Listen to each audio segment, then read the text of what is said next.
My name is Bridget. I am 35 years old. I have a husband. His name is Laurence. He is 39 years old. We have been married for 10 years. We have 2 lovely children. Our son is 8 years old. Our daughter is 3 years old. I always believed in love. I believed that marriage was about respect, trust, and care. I gave everything to my family. I loved my husband very much. I gave up my own dreams to support my husband's dreams. I stayed home and took care of the children. I cooked dinner, cleaned the house, and washed dishes. I thought my husband saw all this. I thought he valued me, but I was wrong. One evening, I planned something special. It was our 10th wedding anniversary. 10 years of being together. 10 years of love, struggles, and sacrifices. I saved money to buy a beautiful cake. I cooked his favorite dinner, chicken and rice. I wore a dress he liked.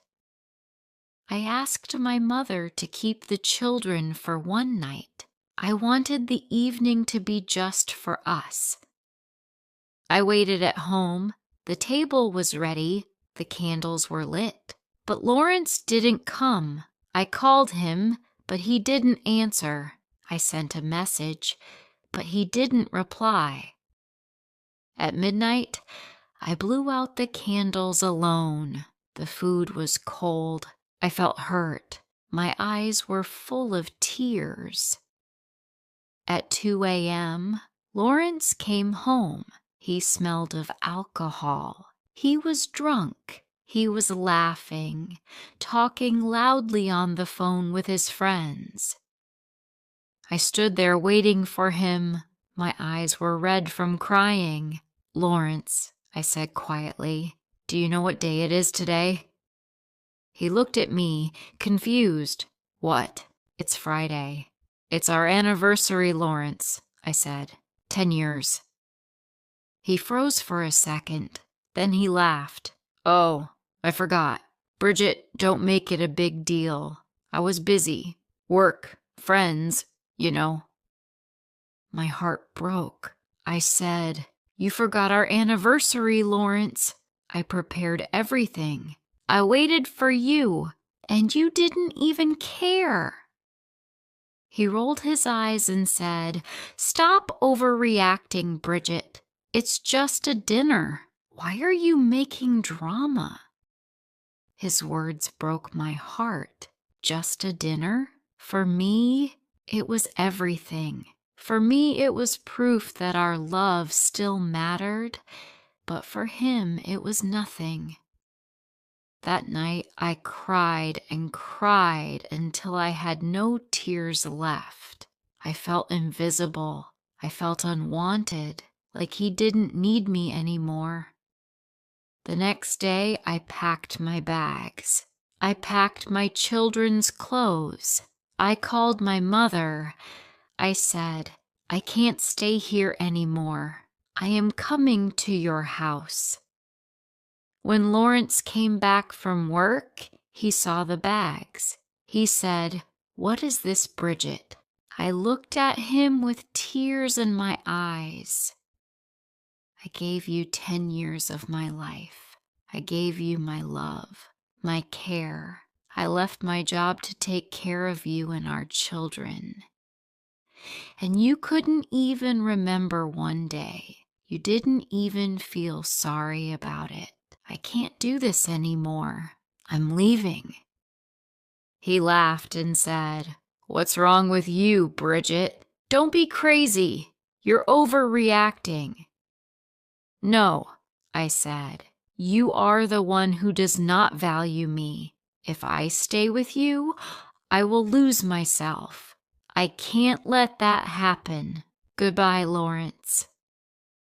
And I left. I lived with my mother for some time, but life was not easy. I had no job. I had no money of my own. But I had my children.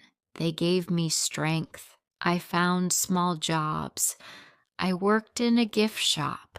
In the evenings, I worked at a salon. Laurence called me many times. He said, "Bridget, come back. Don't break our family." But I did not answer. I was done with empty promises. Weeks turned into months. My children grew. My son learned to ride a bicycle. My daughter started school. I was there for every moment. Laurence wasn't, but he did come sometimes. He took the children for ice cream. He brought them gifts. He never forgot them. But he never asked about me. He never said sorry. He never looked me in the eyes. One night my son asked me, "Why does Daddy not live with us?" I took a deep breath. "Sometimes," I said, "adults make mistakes. Sometimes people forget you, but we both love you, my dear son. That will never change." He hugged me and said, "I love you too, Mommy." I kissed his head and said, "We will be okay." And I hoped it was true. 1 year passed. My son had a school play. He was very excited. He wanted both of his parents to come. I said yes, and I knew Laurence would be there too.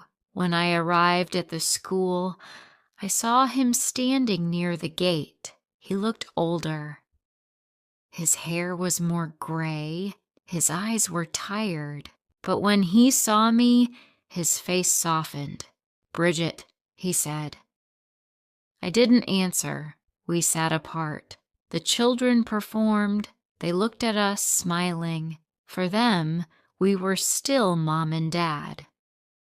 After the play, Laurence came to me. "Bridget," he said, "please, can we talk?"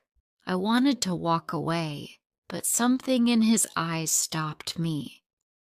We stood outside near the school garden. His voice was shaking. "I was a fool," he said. "I forgot our anniversary, but it wasn't just that day. I forgot you. I forgot to value you. I forgot to see how much you gave me, and I lost you because of it." I looked into his eyes. He looked tired, but honest. My eyes filled with tears. "I thought you didn't care," I said.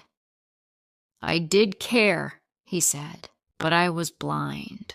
I was selfish. Bridget, I want to tell you I am sorry. I have changed. I don't drink anymore. I don't waste time with friends.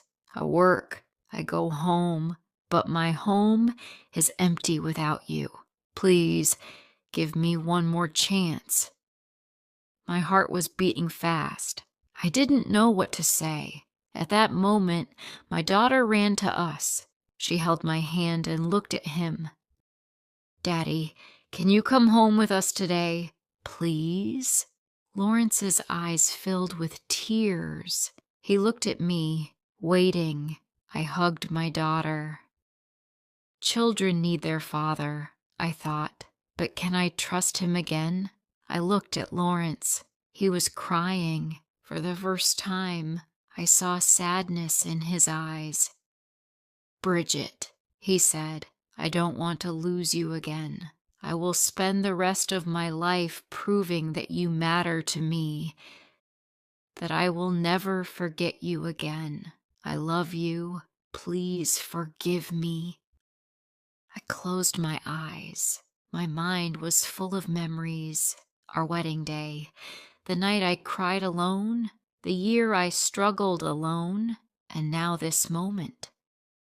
At last, I said, "Laurence, I forgive you, and I want us to be together again.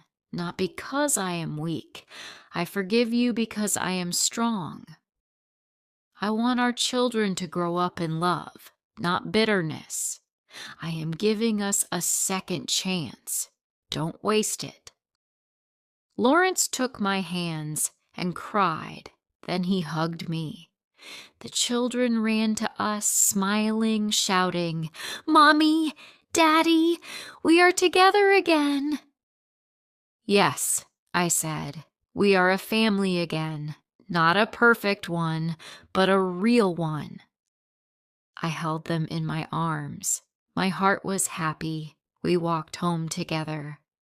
Sometimes love dies in small things, being ignored, not talking, or forgetting an anniversary. But love can return if hearts are ready to change and people are ready to fight for each other. If you liked this story, please like,